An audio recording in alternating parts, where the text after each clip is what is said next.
आबासाहेब काकडे कनिष्ठ महाविद्यालय शेवगाव, इत्ता 11वी, विषय राज्यशास्त्र, प्रकरण 4 संविधानिक शासन। आपण मागील तासापर्यंत या प्रकरणातील संविधान म्हणजे काय, संविधानवाद याची चर्चा करत होतो विद्यार्थी। आज आपण पुढील भागाला सुरुवात करणार आहोत। तत्पूर्वी सर्व जे विद्यार्थी ऑनलाईन तासाला जॉईन झालेले आहेत त्या सर्वांचं मी प्रथम स्वागत करतो आणि सर्वांनी शेवटपर्यंत अभ्यास हा ऐकावा आणि ज्या ज्या सूचना सांगितलेल्या आहेत त्या त्या सूचनांचं पालन करावं। ठीक आहे, आपण मुख्य विषयाकडे येऊया। आपण मागील तासाला संविधान म्हणजे काय आणि संविधानवाद या दोन मुद्द्यांवरती चर्चा केली विद्यार्थी मित्र। संविधान म्हणजे एक नियमांचा संच, संविधान म्हणजे अधिकारांचा संच, संविधान म्हणजे उद्दिष्टे व मूल्यांचा संच। आपण याची चर्चा केली। संविधान हा देशाचा सर्वोच्च मूलभूत कायदा असतो। त्यानंतर आपण संविधानवाद पाहिलेला।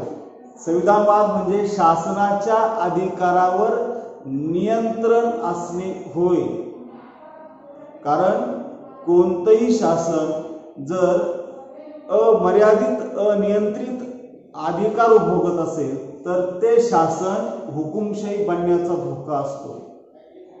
जनतेचे अधिकार त्यामुळे डावलले जाऊ शकतात। म्हणून आवश्यक आहे विद्यार्थी मित्र, शासनाच्या अधिकारावर नियंत्रण आणणं, मर्यादा आणणं आणि त्या मर्यादा नियंत्रण संविधानात घालून दिलेले आहे। आणि त्याचप्रमाणे संविधानामध्ये आपण सुरुवातीला पाहिलेलं आहे की संविधान म्हणजे नियमांचा संच। त्यामध्ये कोणते नियम असतात? शासनाचे स्वरूप, शासनाचे विभाग, त्या प्रत्येक विभागांचे अधिकार, कर्तव्य, त्यांच्या मर्यादा या सर्व गोष्टी अंतर्भूत असतात। तर आपल्याला लोकशाही शासनातील प्रकार जे आहेत ते आपल्याला अभ्यासायचे आहे विद्यार्थी मित्र। आता प्रत्यक्षात संविधानिक शासन जे आहे ते आपल्याला पाहायचं आहे। म्हणजे संविधानानुसार कोणत्या प्रकारची शासन असतात ते आपल्याला पाहायचं आहे आणि आपण त्याची आज सुरुवात करत आहोत। संविधानिक शासनाचे महत्त्वाचे प्रकार विद्यार्थी मित्र, संविधानिक शासनाचे महत्त्वाचे दोन प्रकार आपल्याला आढळून येतात। एक संसदीय शासन पद्धती, संसदीय पद्धत किंवा संसदीय शासन पद्धती। दुसरा प्रकार आहे अध्यक्षीय पद्धत किंवा अध्यक्षीय शासन पद्धती। असे दोन प्रमुख प्रकार लोकशाहीमध्ये आपल्याला शासनाचे आढळून येतात। विद्यार्थी मित्र, संसदीय शासन पद्धत जगामध्ये युनायटेड किंगडम म्हणजेच इंग्लंड या देशामध्ये निर्माण झालेली आहे। संसदीय शासनाची जननी इंग्लंडला म्हटलं जातं। दुसरी गोष्ट, भारतात जो शासनाचा प्रकार आहे लोकशाहीचा तो आहे संसदीय शासनाचा। म्हणजे संसदीय शासनाची उदाहरणं युनायटेड किंगडम आणि भारत या प्रमुख दोन महत्त्वाच्या देशांमध्ये आहे। आणखी जगात असंख्य देशांमध्ये संसदीय शासन पद्धत अस्तित्वात आहे। आज आपण हा मूलभूत भाग पाहणार आहोत, त्यामुळे त्याची वेगळी चर्चा आपण नंतर करूया। ठीक आहे। त्यानंतर दुसरा जो प्रकार आहे अध्यक्षीय शासन, याची पुढे आपण सविस्तर चर्चा करणार आहोत। जगामध्ये अनेक देशांमध्ये अध्यक्षीय शासन पद्धत आहे आणि त्याचं प्रमुख उदाहरण आहे अमेरिका। अमेरिकेमध्ये लोकशाही शासनाचा कोणता प्रकार आहे? अध्यक्षीय पद्धतीचा। म्हणजे तिथे अध्यक्ष हा देशाचा संपूर्ण प्रमुख असतो। वास्तविकही नामधारी तोच आणि वास्तविक प्रमुख तोच असतो। ठीक आहे, आपण याची पुढे चर्चा करणार आहोत। आज आपण लोकशाहीचा जो पहिला प्रकार आहे संसदीय शासन पद्धत याची चर्चा करूया। संसदीय शासन म्हणजे काय ते अगोदर प्रथमतः लक्षात घ्या. आपल्या डोळ्यासमोर भारत, इंग्लंड हे देश समोर ठेवा. खास करून आपला देश आपल्या डोळ्यासमोर. संसदीय शासन पद्धतीचा एक सुटसुटीत सोपा असा अर्थ आहे, तो मी प्रथम तुम्हाला सांगतोय, तो इथं लक्षात ठेवा. संसदीय शासनामध्ये नामधारी प्रमुख असतात, त्यांच्या नावाने देशाचा राज्यकारभार चालतो आणि तो राज्यकारभार प्रत्यक्षात वास्तविक कार्यकारी प्रमुख करत असतात. त्या शासन पद्धतीला संसदीय शासन पद्धत असे म्हटलं. दुसरा महत्वाचा अर्थ आहे, ज्या शासन पद्धतीमध्ये कार्यकारी मंडळ हे कायदे मंडळाला जबाबदार राहून कार्य करते, कायदे मंडळाचा विश्वास असेपर्यंत कार्यरत राहते, त्या शासन पद्धतीला संसदीय शासन पद्धती असे म्हणतात. पुन्हा एकदा अर्थ लक्षात घ्या विद्यार्थी मित्र. ज्या शासन पद्धतीत कार्यकारी मंडळ म्हणजे मंत्रिमंडळ हे कायदे मंडळाला जबाबदार राहून कार्य करते आणि कायदे मंडळाचा विश्वास असेपर्यंत कार्यरत राहते, त्या शासन पद्धतीला संसदीय शासन पद्धती असे म्हणतात. या संसदीय शासन पद्धतीमध्ये दोन कार्यकारी प्रमुख असतात विद्यार्थी मित्र. या शासन पद्धतीमध्ये दोन कार्यकारी प्रमुख आहेत. एक नामधारी कार्यकारी प्रमुख आणि दुसरा आहे वास्तव कार्यकारी प्रमुख किंवा वास्तविक कार्यकारी प्रमुख. नामधारी कार्यकारी प्रमुख आणि वास्तविक कार्यकारी प्रमुख. आता विद्यार्थी मित्र, नामधारी म्हणजे नावापुरता आपण असा अर्थ घेतो, तर शब्दशः त्याचा तसा अर्थ नाही, परंतु प्रत्यक्षात देशाचा राष्ट्रप्रमुख हा नामधारी प्रमुख असतो. लक्षात घ्या, देशाचा राष्ट्रप्रमुख हा कोण असतो? नामधारी प्रमुख असतो. आणि तो नामधारी प्रमुख जो आहे त्याला जे अधिकार मिळालेले आहेत त्याच्या अधिकारांचा प्रत्यक्षात वापर हे वास्तविक कार्यकारी प्रमुख करत असतात. पुन्हा एकदा सांगतो, नीट ध्यानात घ्या. नामधारी प्रमुख हा देशाचा राष्ट्रप्रमुख असतो, त्याच्या नावाने देशाचा राज्यकारभार चालतो, त्याच्या नावाने इतर देशाबरोबर तह करार होतात. संपूर्ण शासनाचा जो कारभार आहे राष्ट्रप्रमुखांच्या नावाने चालतो, परंतु प्रत्यक्षात ते स्वतः निर्णय घेत नाही आणि प्रत्यक्षात ते त्याची अंमलबजावणी करत नाही. नामधारी प्रमुखाच्या नावाने वास्तविक प्रमुख जे असतात ते निर्णय घेतात आणि त्याची अंमलबजावणी करत असतात. असा हा शासनाचा प्रकार. संसदेमध्ये दोन प्रमुख असतात. पहिला हा प्रमुख आहे नामधारी. आता उदाहरणार्थ नामधारी प्रमुखाचं उदाहरण आपण बघूया. दोन देशांचं उदाहरण मी अगोदर सांगितलंय, युनायटेड किंगडम आणि भारत. या दोन देशाच्या उदाहरणाच्या द्वारे आपण संसदीय शासनाची चर्चा करत आहोत. ही इथं प्रामुख्याने लक्षात घ्या. युनायटेड किंगडम म्हणजे इंग्लंड, याचं इंग्रजी नाव UK म्हणजे युनायटेड किंगडम आणि म्हणजेच इंग्लंड.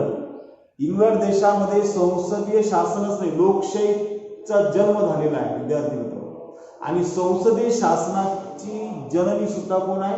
इंग्लंडच आहे, म्हणजे युनायटेड किंगडम आहे. आणि भारताने संसदीय शासन पद्धत स्वीकारली कुणाच्या प्रभावानं? इंग्लंडच्या प्रभावाने स्वीकारलेली आहे. म्हणजे युनायटेड किंगडमच्या प्रभावाने भारताने संसदीय शासन पद्धतीचा स्वीकार केलेला आहे. आता आपल्याला नामधारी प्रमुखांचं उदाहरण पाहायचंय दोन्ही देशांच्या नुसार. युनायटेड किंगडम मध्ये राजा किंवा राणी हे राष्ट्रप्रमुख असतात. राजा किंवा राणी हे राष्ट्रप्रमुख असतात, हे इथे आपण लक्षात घ्यायचं आहे. त्यानंतर दुसरी गोष्ट, भारतामध्ये राष्ट्रपती हे राष्ट्रप्रमुख असतात. भारतामध्ये राष्ट्रपती हे राष्ट्रप्रमुख असतात आणि इंग्लंडमध्ये किंवा युनायटेड किंगडम मध्ये कोण असतं? राजा किंवा राणी हे राष्ट्रप्रमुख असतात. ही इथं आपण प्रामुख्याने लक्षात घ्यायचा आहे विद्यार्थी मित्र. आता आपल्या लक्षात आलं असेल नामधारी प्रमुख आहे. आता भारताचं उदाहरण पहा. भारतामध्ये राष्ट्रपती आहे. राष्ट्रपती प्रत्यक्षात सर्व काही निर्णय घेताना आपण पाहतो का? नाही पाहत. कोण प्रत्यक्षात निर्णय घेतात? हा जो दुसरा प्रकार आहे वास्तविक प्रमुख. वास्तविक प्रमुख कोण असतात? दोन्ही देशामध्ये युनायटेड किंगडम मध्ये वास्तविक प्रमुख हे प्रधानमंत्री आणि मंत्रिमंडळ आहे आणि आपल्याकडे सुद्धा प्रधानमंत्री आणि मंत्रिमंडळ हे वास्तविक प्रमुख आहे. ही इथं लक्षात घ्या. प्रधानमंत्री हे वास्तविक प्रमुख पद आहे. प्रधानमंत्री म्हणजेच पंतप्रधान. पंतप्रधान हे वास्तविक प्रमुख आहे. आता अर्थ आपण लक्षात घ्या. नामधारी प्रमुख म्हणजे काय?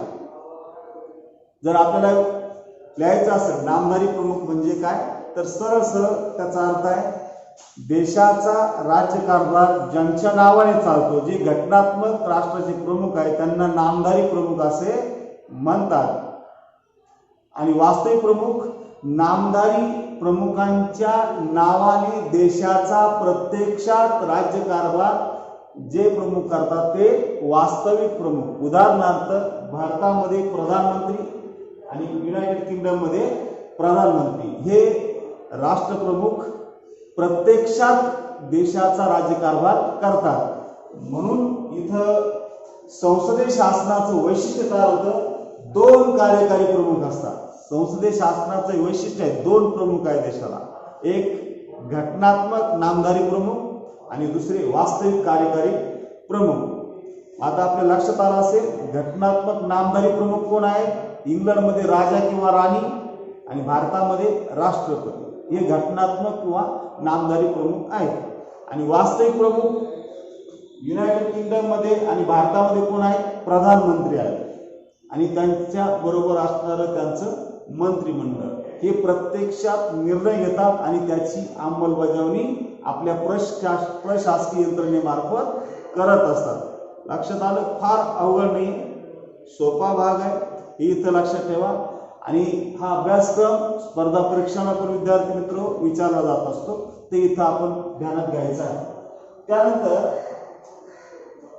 संसदीय शासनाचे यामध्ये वास्तविक प्रमुख आणि नामधारी प्रमुख, त्यामध्ये नामधारी प्रमुख जे आहे देशाचे जे सर्वोच्च कार्यकारी प्रमुख आहे नामधारी प्रमुख आहे त्यांच्या निवडीच्या नुसार संसदीय शासनाचे दोन प्रकार पडले जातात. कोणत्या निवडीच्या प्रकारानुसार? संसदीय शासनामध्ये जे नामधारी प्रमुख आहेत त्यांच्या निवडीच्या प्रकारानुसार संसदीय शासनाचे दोन प्रकार पडले जातात. आणि त्यातला पहिला जो प्रकार आहे तो आहे संविधानिक राजेशाही. कोणता आहे? संविधानिक राजेशाही. आणि दुसरा प्रकार आहे प्रजासत्ताक. विद्यार्थी मित्र, संविधानिक राजेशाही आणि दुसरा प्रकार आहे प्रजासत्ताक. आता संविधानिक राजेशाही कोणत्या देशामध्ये आहे त्याचं उदाहरण आहे युनायटेड किंगडम म्हणजेच इंग्लंड या देशामध्ये संविधानिक राजेशाही आहे. आणि प्रजासत्ताक हा जो प्रकार आहे हा प्रकार कुठे आहे? भारत. उदाहरणार्थ काय? भारत. आता आपल्याला याचे अर्थ पाहिजे.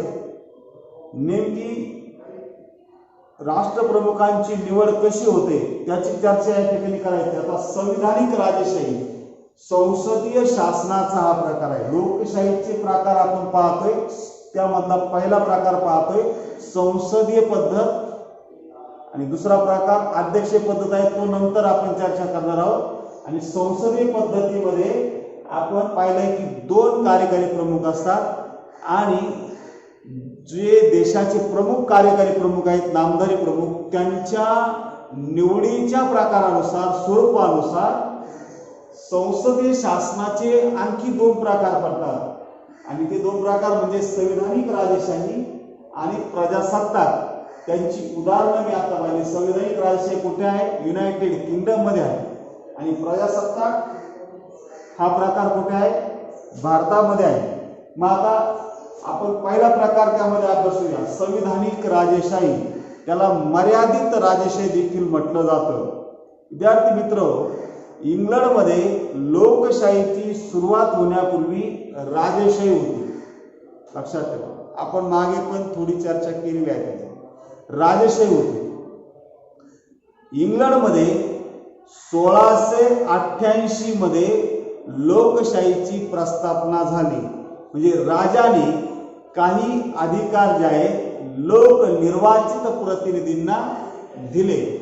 कायदा करून तिथे लोक निर्वाचित जे प्रतिनिधी आहेत त्यांना अधिकार देण्यात आले. लोकशाहीची प्रस्थापना झाली. परंतु काळाच्या ओघामध्ये विद्यार्थी मित्र, इंग्लंडमधील जी राजेशाही आहे ती पूर्णपणे नष्ट न करता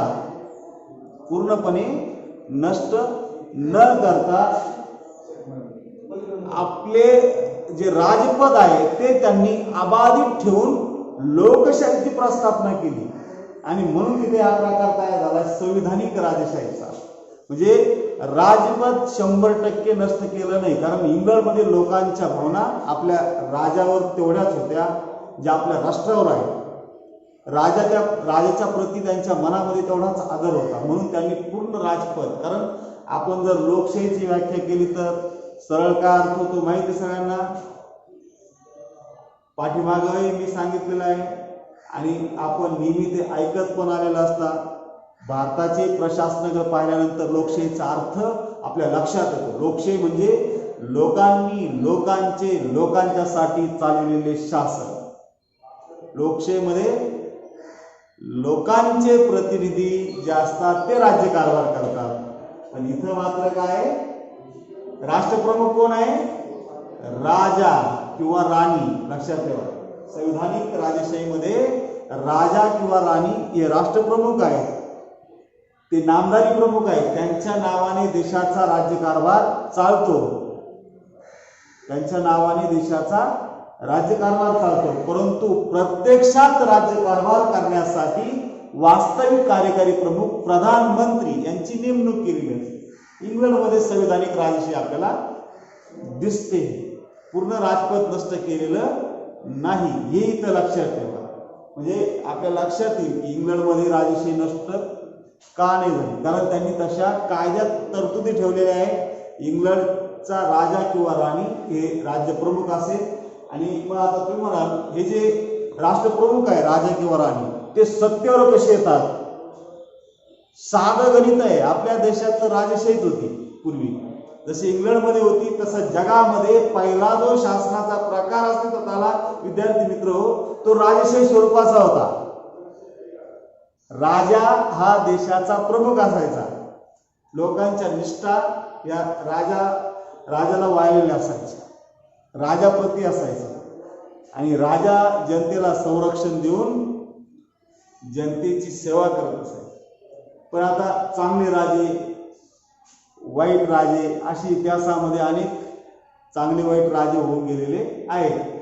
म्हणजे म्हणून तेव्हा म्हण असायची, यथा राजा तथा प्रजा. राजा जसा असेल तशी प्रजा असायची. राजा जर चांगला असेल तर प्रजेला सुख, आणि राजा जर जुलमी असेल, अन्याय असेल तर प्रजेवर अन्याय होत असेल. परंतु काळाच्या ओघामध्ये हा शासनाचा प्रकार आता राहिलेला नाही. राजेशाही आता पूर्णपणे नष्ट झालेली आपण पाहतो. परंतु त्याचा काही भाग लोकशाही शासनात इथं दिसतो. संविधानिक राजेशाही. इंग्लंडमधील राजा किंवा राणी हे सत्तेवर कसे येतात? वंश परंपरेने.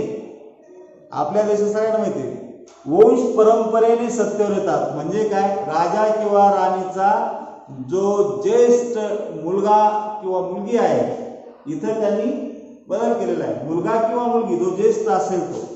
भारतामध्ये पूर्वी असं होतं, राजाचा जो ज्येष्ठ मुलगा आहे तो राजा बनायचा.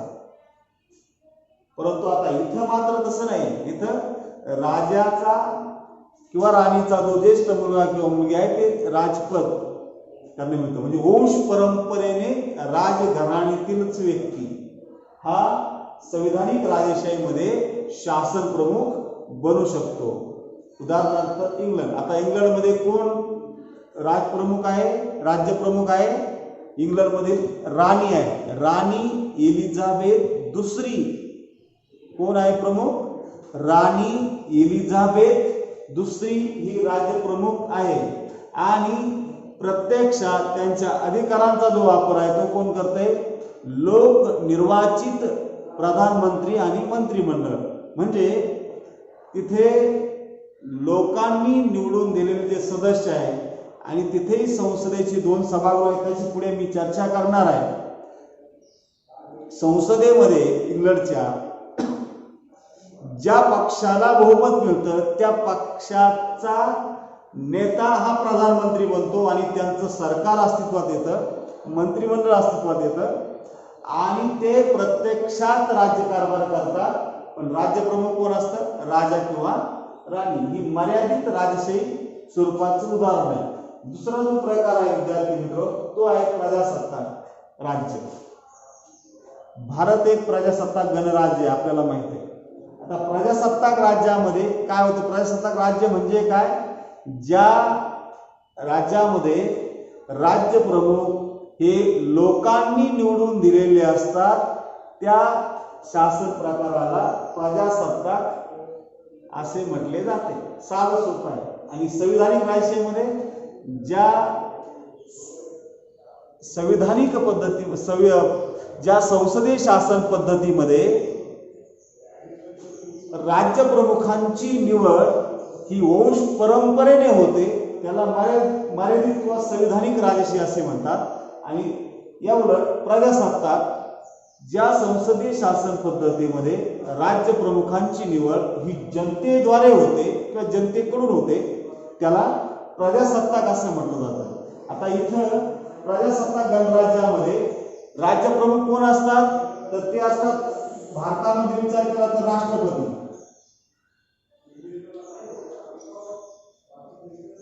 भारतामध्ये राज्यप्रमुख कोण आहेत? राष्ट्रपती आहेत. राष्ट्रपतींच्या नावाने देशाचा राज्यकारभार चालतो.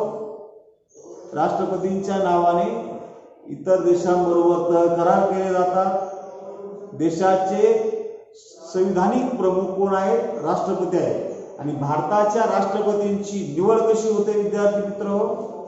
आपण पाठीमाग 10वी पर्यंत राज्यशास्त्र किंवा नागरिक शास्त्रामध्ये आपण थोडी याची प्रारंभिक चर्चा ऐकलेली आहे. आणि प्रत्यक्ष जर तुम्ही बातम्या पाहत असाल तर तुमच्या लक्षात आलं असेल राष्ट्रपतींची निवड कशी होते. राष्ट्रपतींची निवड कोण करतात भारतात? जनतेद्वारे अप्रत्यक्षरित्या निवड होते. जनतेचे प्रतिनिधी म्हणजे संसद आणि घटक राज्य विधानसभांचे जे सदस्य आहेत ते भारताच्या राष्ट्रपतींची निवड करतात. इथं वंश परंपरेने देशाचे प्रमुख बनता येत नाही. प्रजासत्ताक मध्ये वंश परंपरेने देशाचे प्रमुख बनता येत नाही. इथं निवडून जावं लागतं. इथं काय करावं लागतं? निवडून जावं लागतं. आणि सगळ्यात महत्त्वाची गोष्ट अशी आहे प्रजासत्ताक राज्याचे विद्यार्थी मित्र, प्रत्येक भारतीय नागरिकाला, आपण भारतात उदाहरण पाहतो, प्रत्येक नागरिकाला देशाचं प्रमुख पद मिळवण्याचा अधिकार आहे. प्रत्येक नागरिकाला. म्हणजे तुम्ही सुद्धा देशाचे राष्ट्रपती बनू शकता. परंतु त्याच्यासाठी अट काय आहे? पात्रता काय? घटनेत नोंद केलेली आहे. आणि निवडून कुणाच्या द्वारे दिले जातात? संसद आणि राज्य विधिमंडळाचे, विधानसभेचे लोकनिर्वाचित जे सदस्य आहेत त्यांच्याकडून राष्ट्रपतींची निवड होते. निवडणुकीमध्ये आपल्याला माहिती आहे जो निवडून येतो तो इथं राष्ट्रपती बनेल. इतर निवडणुकीमध्ये आपण गावातली जर सरपंच पदाची निवडणूक पाहिली, निवडणुकीमध्ये निवडून आला की बनला सरपंच. जो कोणी असेल तो, जो निवडून येतो तो सरपंच बनेल. लक्षात ठेवा, जो निवडून येतो तो सदस्य बनतो. तसं तिथं आहे राष्ट्रपतींच्या निवडणुकीमध्ये जो उमेदवार निवडून येतो तो देशाचा राष्ट्रपती बनतो. इथं वंश परंपरेने हे पद मिळत नाही. हे दोन्हीमध्ये फरक आहे. इथं वंश परंपरेने देशाचं सर्वोच्च प्रमुख पद आहे आणि इथं मात्र प्रजासत्ताक मध्ये मात्र वंश परंपरेने नाही तर लोकांच्या द्वारे निवडून यावं लागतं तेव्हा हे पद इथं मिळत असतं. हा दोन्ही पदाचे जे अधिकार आहेत ते मात्र नामधारी आहे, लक्षात ठेवा. कारण प्रत्यक्षात निर्णय घेऊन त्याची अंमलबजावणी करण्यासाठी संसदीय शासनामध्ये दुसरे जे प्रमुख आहे, वास्तविक प्रमुख, हे कार्य करतात. इथं भारतामध्ये राष्ट्रपती हे नामधारी प्रमुख आहेत आणि राष्ट्रपतींच्या नावाने देशाचा प्रत्यक्षात जो राज्यकारभार आहे ते प्रधानमंत्री पाहत असतात. विद्यार्थी मित्र, जसं आता आज भारताचे राष्ट्रपती कोण आहेत? रामनाथ कोविंद भारताचे राष्ट्रपती आहेत आणि भारताचे प्रधानमंत्री कोण आहेत? नरेंद्र मोदी. म्हणजे रामनाथ कोविंद भारताचे राष्ट्रपती यांच्या नावाने देशाचा राज्यकारभार प्रत्यक्षात कोण पाहतं? भारताचे पंतप्रधान आणि त्यांचे सहकारी मंत्रिमंडळ, त्यांचे सहकारी मंत्री हे देशाचा राज्यकारभार प्रत्यक्षात पाहतात, निर्णय तेच घेतात. राष्ट्रपती हे नामधारी आहे. हा 100% राष्ट्रपतींना स्वतः काहीच अधिकार वापरता येत नाही असं नाही. काही अधिकार ते स्वतःच्या विवेकानुसार, इच्छेनुसार वापरू शकतात. घटनेमध्ये तशा नोंदी केलेल्या आहेत त्याप्रमाणे त्यांना वापरता येतात. सर्व अधिकार नाही, ही इथं आपण लक्षात ठेवायचं आहे. म्हणून त्यांना नामधारी असं म्हटलेलं आहे. त्यांच्या नावानं देशाचा प्रत्यक्षात राज्यकारभार कोण करतं? पंतप्रधान आणि मंत्रिमंडळ करत असतात. ही इथं लक्षात घ्या. आपल्या लक्षात आलं असेल संसदीय शासन म्हणजे काय? संसदीय शासनाचं वैशिष्ट्य आपण पाहिले, 2 कार्यकारी प्रमुख असतात. त्यानंतर संसदीय शासनाचे प्रकार 2 प्रकार आहेत. संविधानिक राजेशाही, इथं राजपद हे वंश परंपरेने आलेलं असतं. संविधानिक राजेशाही म्हणजे काय? अर्थ परत एकदा सांगतो. ज्या संसदीय शासन पद्धतीमध्ये राष्ट्रप्रमुखांची निवड ही वंश परंपरेने होते त्याला संविधानिक राजेशाही असे म्हणतात. आणि प्रजासत्ताक म्हणजे ज्या संसदीय शासन पद्धतीमध्ये राष्ट्रप्रमुखांची निवड ही जनतेद्वारे निवडणुकीच्या द्वारे होते त्याला प्रजासत्ताक असे म्हटले जाते. हे आणि त्यांची उदाहरणं म्हणजे तुम्हाला परीक्षेला हे विचारलं जाईल. UPSC, MPSC किंवा इतर स्पर्धा परीक्षेला हा सगळा भाग विचारला जातो. म्हणून आपण याचा चांगला अभ्यास करावा. सविस्तर आणखी आता आपल्याला इथं फार सविस्तर जायचं नाही, फक्त महत्वाचे जे टॉपिक मुद्दे दिलेले आहेत त्याची चर्चा आपण करतोय आपल्या अभ्यासक्रमाच्या स्वरूपाच्या नुसार. ठीक आहे. त्यानंतर संसदीय शासनामध्ये महत्वाची गोष्ट आहे प्रधानमंत्री आणि मंत्रिमंडळ जे वास्तविक प्रमुख आहेत यांची भूमिका फार महत्वाची असते. देशाचा राज्यकारभार प्रत्यक्षात चालवण्याची जबाबदारी ही प्रधानमंत्री आणि त्यांच्या मंत्रिमंडळाची असते. ही इथं लक्षात ठेवायचं.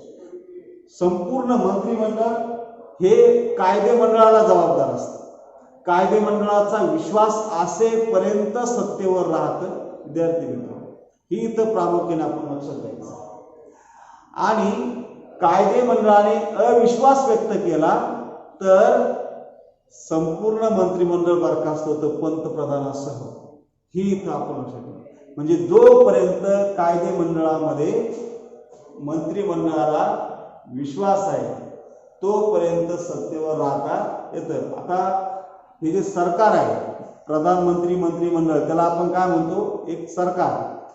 आणि निवडणुकीच्या द्वारे ज्या पक्षाला कनिष्ठ सभागृहामध्ये बहुमत मिळतं त्या पक्षाच्या नेत्याला प्रधानमंत्री म्हणून राष्ट्रपती नियुक्त करतात. आणि संविधानिक राजेशाहीमध्ये राजा किंवा राणी जे राजपद आहे ते नियुक्त करतात आणि त्यांचा कार्यकाल मात्र ठरलेला आहे. लक्षात ठेवा. इथं प्रजासत्ताक पद्धतीमध्ये नामधारी प्रमुख जे असतात त्यांचा कार्यकाळ ठरलेला आहे. भारतामध्ये राष्ट्रपती 5 वर्ष कार्यकाल आहे आणि प्रधानमंत्री त्यांचं मंत्रिमंडळ यांचाही कार्यकाल 5 वर्षाचा आहे. ही लक्षात ठेवा. परंतु संविधानिक राजेशाहीमध्ये मात्र राजपदावरील जो व्यक्ती आहे त्याचा कार्यकाल नसतो. त्याचा कार्यकाल नसतो. जोपर्यंत ते स्वतःहून ते पद सोडत नाही किंवा मृत्यू होत नाही तोपर्यंत त्या पदावर राहतात मर्यादित राजेशाहीमध्ये. आणि जे सरकार आहे प्रधानमंत्री आणि मंत्रिमंडळ त्यांचा कार्यकाल मात्र 5 वर्षांचा असतो. ही इथं आपण लक्षात घ्यायचं आहे. आणि प्रधानमंत्री हा मंत्रिमंडळाचा नेता असतो, प्रमुख असतो. संपूर्ण मंत्रिमंडळ हे प्रधानमंत्रीवरती अवलंबून असतं. कुणाला बनायचं आहे, कोण आपल्या मंत्रिमंडळात हवा आहे, हे सगळं कोण ठरवतं? प्रधानमंत्री ठरवतो. जर एखाद्या मंत्र्याने चांगला कारभार केला नाही, एखाद्या मंत्र्याने भ्रष्टाचार केला, तर आपल्या मंत्रिमंडळातून काढून टाकण्याचा अधिकार प्रधानमंत्र्यांना असतो. प्रधानमंत्री राष्ट्रपती यांना सांगून संबंधित मंत्र्याला बरखास्त करू शकतात किंवा त्या मंत्र्याचा राजीनामा मागू शकतात. संसदीय पद्धतीमध्ये प्रधानमंत्री अत्यंत महत्वाचं असं पद आहे. संपूर्ण मंत्रिमंडळ त्यांच्या भोवती फिरत असतं. मंत्रिमंडळ रूपी कमानीची आधारशिला म्हणजे प्रधानमंत्री असतात. ही तर प्रामुख्याने लक्षात ठेवा. आणि हे मंत्रिमंडळ 5 वर्ष त्यांचा कार्यकाल जरी असला, पण 5 वर्ष त्यांना पदावर राहण्यासाठी आवश्यक असतं संसदेमध्ये त्यांचं बहुमत असणं. हे इथं लक्षात ठेवा. आणि संसदेमध्ये बहुमत नष्ट झालं तर सरकार पडलं आणि पुन्हा नव्याने निवडणुका घ्याव्या लागतात. आणि पुन्हा मग निवडणुकीमध्ये ज्यांना बहुमत मिळतं त्या बहुमत प्राप्त पक्षाचा जो नेता आहे त्याला प्रधानमंत्री केलं जातं. आपल्या इथं लक्षात आलं असेल. तर विद्यार्थी मित्र, मी आता शेवटी वापरला संसदेचं बहुमत असेपर्यंत. मग आता संसदीय शासन पद्धतीमध्ये मग आपण 2 देशाचं प्रामुख्याने उदाहरण पाहतो. इंग्लंड म्हणजे थोडक्यात युनायटेड किंगडम आणि दुसरा आहे भारत. यांची संसद कशी आहे? युनायटेड किंगडमची संसद कशी आहे आणि भारताची संसद कशी आहे? तर ते इथं आपण लक्षात घ्या. आपल्याला स्क्रीनच्या समोर ते पण दिसेल.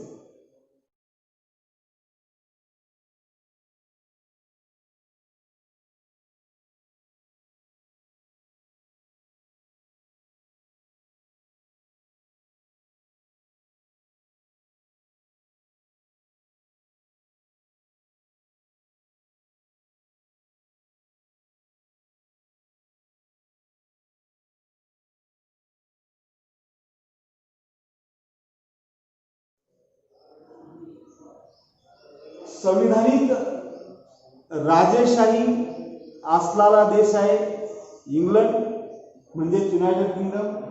आणि प्रजासत्ताक गणराज्य असलेला देश आहे भारत. लक्षात ठेवा. मात्र यांची संसद कशी आहे? संसदेचे प्रमुख अविभाज्य घटक असतात. इंग्लंडमध्ये राजा किंवा राणी आणि भारतामध्ये राष्ट्रपती. त्यानंतर संसदेची 2 सभागृह आहेत. इंग्लंडमध्येही 2 सभागृह आहेत आणि भारतात सुद्धा 2 सभागृह आहेत. इंग्लंडमध्ये पहिलं सभागृह आहे House of Lords. House of Lords त्याला वरिष्ठ सभागृह असं म्हटलं जातं.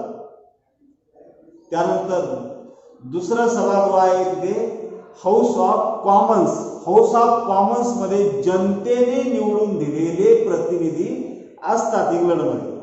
House of Commons. आणि हाऊस ऑफ कॉमन्स मध्ये ज्या पक्षाला बहुमत मिळतं त्या पक्षाचं सरकार बनतं. आणि सरकार बनतं म्हणजे प्रधानमंत्री आणि मंत्रिमंडळ बनत असतं. लक्षात. आणि हाऊस ऑफ कॉमन्स मध्ये जोपर्यंत बहुमत आहे तोपर्यंत इंग्लंडमध्ये प्रधानमंत्री मंत्रिमंडळ पदावर राहत असतात. आता भारतामध्ये आपण पाहूया. भारताच्या संसदेचे प्रमुख कोण आहेत? राष्ट्रपती आहेत. आणि भारताच्या संसदेची 2 सभागृह आहेत. एक पहिलं सभागृह आहे लोकसभा आणि दुसरा आहे राज्यसभा. आता लोकसभा हे प्रथम सभागृह आहे, राज्यसभा द्वितीय सभागृह आहे. राज्यसभा हे वरिष्ठ सभागृह आहे. लक्षात ठेवा. राज्यसभा हे वरिष्ठ सभागृह आहे. घटक राज्यांचे प्रतिनिधित्व करणारं सभागृह आहे. भारताच्या संसदेला सातत्य देणारं हे सभागृह आहे. त्याचा कार्यकाल नसतो, ते कायमस्वरूपीचं असतं. जसं इंग्लंडमध्ये हाऊस ऑफ लॉर्ड्स कायमस्वरूपी आहे, तसंच भारतामध्ये राज्यसभा हे वरिष्ठ सभागृह आहे आणि हे कायमस्वरूपी आहे. ते कधी बरखास्त होत नाही. म्हणजे येथील सर्व सदस्य जे असतात त्या सदस्यांचा कार्यकाल एका वेळी संपत नाही, म्हणून ते कायमस्वरूपी सभागृह आहे. आणि संसदेला शासनाच्या कार्याला ते सातत्य देणारं असं सभागृह आहे. या उलट दुसरं जे सभागृह आहे म्हणजे याला प्रथम सभागृह म्हटलं जातं भारतात लोकसभा. लोकसभा दर 5 वर्षांनी नवीन गठीत केली जाते. दर 5 वर्षांनी लोकसभेच्या निवडणुका होतात. भारताचं प्रथम कनिष्ठ आणि जनतेचे प्रतिनिधित्व करणारं सभागृह आहे लोकसभा. लोकसभेत ज्या पक्षाला बहुमत मिळतं त्या पक्षाच्या नेत्याला प्रधानमंत्री म्हणून राष्ट्रपती नेमतात आणि प्रधानमंत्र्यांच्या सल्ल्याने इतर मंत्र्यांची नेमणूक राष्ट्रपती करतात. हे इथं लक्षात घ्या. म्हणजे आणि जोपर्यंत लोकसभेत बहुमत आहे तोपर्यंत सरकार म्हणजे मंत्रिमंडळ कार्यरत राहतं. लोकसभेने अविश्वास व्यक्त केला सरकार बरखास्त होतं. पुन्हा नव्याने निवडणुका घ्याव्या लागतात आणि पुन्हा नव्याने सरकार निर्माण करावं लागतं. हे झालं संसदीय शासनाचं. म्हणून मी अगोदरच सांगितलं ज्या एक अर्थ पाहिला होता संसदीय शासनाचा. ज्या शासन पद्धतीमध्ये कार्यकारी मंडळ कायदे मंडळाला जबाबदार राहून कार्य करते आणि कायदे मंडळाचा विश्वास असेपर्यंत कार्यरत राहते त्या शासन पद्धतीला संसदीय शासन पद्धत म्हणतात. इथे आपण पाहतोय की संसदेचा विश्वास असेपर्यंत सरकार जे आहे कार्यरत आहे, अन्यथा ते नष्ट होतं. लक्षात ठेवा. आता भारताच्या संसदेची किती सभागृह आहे? 2. इंग्लंडच्या म्हणजे युनायटेड किंगडमच्या 2. कोणती सभागृह आहे? त्या सभागृहांची नावं आपण लक्षात ठेवायची आहे. पुन्हा एकदा ती नावं सांगतो. इंग्लंडच्या संसदेची हाऊस ऑफ लॉर्ड्स हे कायमस्वरूपीचं सभागृह आहे, वरिष्ठ सभागृह. आणि दुसरं सभागृह आहे हाऊस ऑफ कॉमन्स हे कनिष्ठ सभागृह आहे. दर 5 वर्षांनी ते बरखास्त होतं आणि नव्याने पुन्हा सदस्यांची निवड होते आणि तिथे ज्या पक्षाला बहुमत मिळतं त्याचं सरकार बनतं. त्यांचे प्रधानमंत्री मंत्रिमंडळ बनत असतं. त्यानंतर भारताचे संसदेचे 2 सभागृह आहेत. एक लोकसभा आणि 2 राज्यसभा. राज्यसभा हे वरिष्ठ सभागृह आहे, घटक राज्यांचे प्रतिनिधित्व करणारे सभागृह आहे आणि कायमस्वरूपीचे आहे. तर लोकसभा हे लोकांचे प्रतिनिधित्व करणारे सभागृह आहे. दर 5 वर्षांनी लोकसभा बरखास्त होते, पुन्हा नव्याने गठीत केली जाते. आणि जर लोकसभेमध्ये कोणत्याच पक्षाला बहुमत राहिले नाही तर सरकार बरखास्त होतं. अशा वेळेला लोकसभेची निवडणूक 5 वर्षाच्या आत पण घेतली जाऊ शकते. हे झालं संसदीय शासनाचा प्रकार. लक्षात ठेवा. आपण संपूर्ण जी चर्चा केलेली आहे विद्यार्थी मित्र, कोणती केली? लोकशाही शासनाचा पहिला जो प्रकार आहे संसदीय पद्धतीत चर्चा केलेली आहे. संसदीय पद्धतीमध्ये 2 कार्यकारी प्रमुख असतात. अध्यक्षीय पद्धतीमध्ये एकच कार्यकारी प्रमुख आहे. लक्षात घ्या. इथे मात्र 2 कार्यकारी प्रमुख असतात. अध्यक्षीय पद्धतीत चर्चा आपण नंतर करणार आहोत. संसदेमध्ये 2 कार्यकारी प्रमुख, नामधारी प्रमुख, वास्तव प्रमुख यांची आपण चर्चा केली आहे. त्यानंतर संसदीय पद्धतीचेही 2 प्रकार आहेत. कशावरून हे प्रकार पडतात? जे नामधारी प्रमुख आहेत यांची निवड कशी होते त्यावरून हे प्रकार पडतात. पहिला प्रकार संविधानिक राजशाही, दुसरा प्रकार प्रजासत्ताक याची आपण चर्चा केली. आणि जनरल आपण संसदीय शासन पद्धत नेमकी काय आहे, संसदीय शासनाची संसदेची कोणती सभागृह आहे, भारत आणि युनायटेड किंगडम यांची उदाहरणं आपण या ठिकाणी पाहिलेली आहे.